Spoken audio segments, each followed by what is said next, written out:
The scene of Russian President Vladimir Putin celebrating the annexation of part of Ukraine on Red Square gave a completely unreal feeling of being hit with doping. He shouted, "Russia will win." The fact is that Russia has not defeated Ukraine, and far from it. What is his claim to victory? "Welcome home," he said to the 4 puppet leaders who had annexed the territory.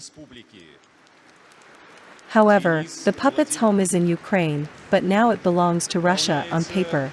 Do they want to go back and defend? Putin called on Ukraine to lay down arms for negotiations, and Ukrainian President Volodymyr Zelensky replied that as long as Putin is president for one day, there will be no negotiations. He ordered the Ukrainian army to move on, liberate our country and liberate our people. At this time, Putin could no longer hear any rational voice. He once said, "Give me 20 years, and give you a great Russia."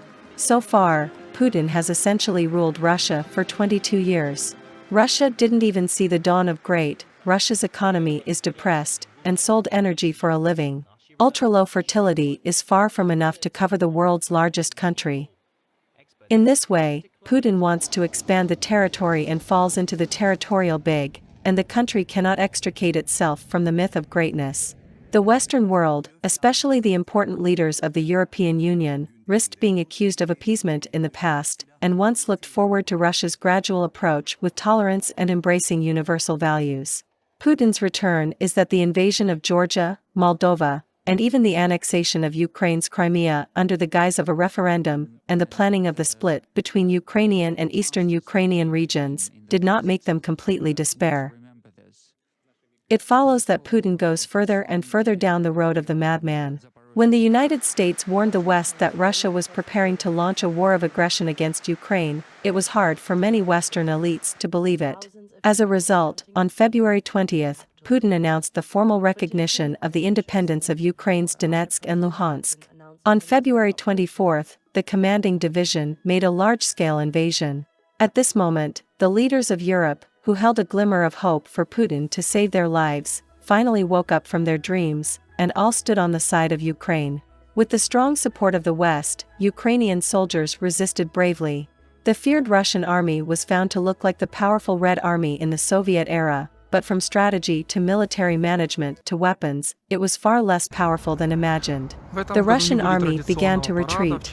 When the Ukrainian army launched a major counteroffensive in early September, the Russian army collapsed in the Kharkiv region and ran away in multiple places in Ukrainian eastern and southern. At this moment, Putin still has the possibility of a decent retreat and ordered the withdrawal of troops to end the war. But no, Putin on September 21 ordered an emergency mobilization of 300,000 Russians to supplement the front. Hundreds of thousands of Russian young and middle-aged men who were unwilling to obey have fled the country. Then, Putin instigated a farce of a fake referendum in the Russian-occupied area of Ukraine, thinking that guns and cannons could define imaginary boundaries. In this way, on September 30th, Putin signed a document that officially classified the 4 places in Ukraine as Russian territory, and held a grand celebration on Red Square in Moscow. Declare that Russia will win. In order to ensure that his victory will not fail in the end, Putin will not hesitate to use nuclear weapons to threaten the world. However, Putin's trick is seen through. Who will recognize Putin's annexed Ukrainian territory? There may be very few rogue regimes excluded from the international community. Major international organizations have condemned them. U.S. President Joe Biden condemned Russia's fake referendum on Ukrainian territory. At the same time, the United States and the G7 said that any country, any person or entity providing assistance to Russia's attempt to illegally annex Ukrainian territory will be severely punished. G7 group statement, never recognize Russia's annexation of Ukrainian territory. Inch of NATO territory. Every single inch. So, Mr. Putin, don't misunderstand what I'm saying. Every inch. NATO Secretary General Stoltenberg condemned Russia's illegal annexation of 4 regions of Ukraine and responded to Putin's threat to use nuclear weapons. EU leaders issued a joint statement condemning Russia's illegal annexation of Ukrainian territory for putting global security at risk, and the bloc vowed never to recognize Russia's annexation. Is this what the madman Putin wanted?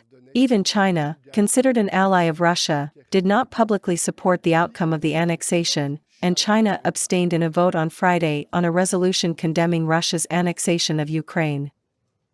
Putin himself destroyed bridges that could have been a decent retreat, and just like that, he dragged his country to the brink. It is now clear to the West that the war will not end anytime soon, nor does it expect a coup in Moscow. And Putin is still fantasizing about fatigue in the West, differences among allies, especially on the energy crisis, and so on. Putin has always advocated the principle of substantive possession and the principle of taking it first. The question is, can Putin move the 4 regions of Ukraine to Russia? Today, the Ukrainian army is advancing aggressively in the so-called Russian territory of Donetsk, besieging the strategically important town of Lymansk, which will be retaken soon.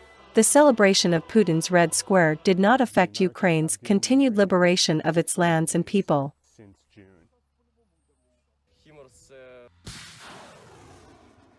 The HIMARS are hitting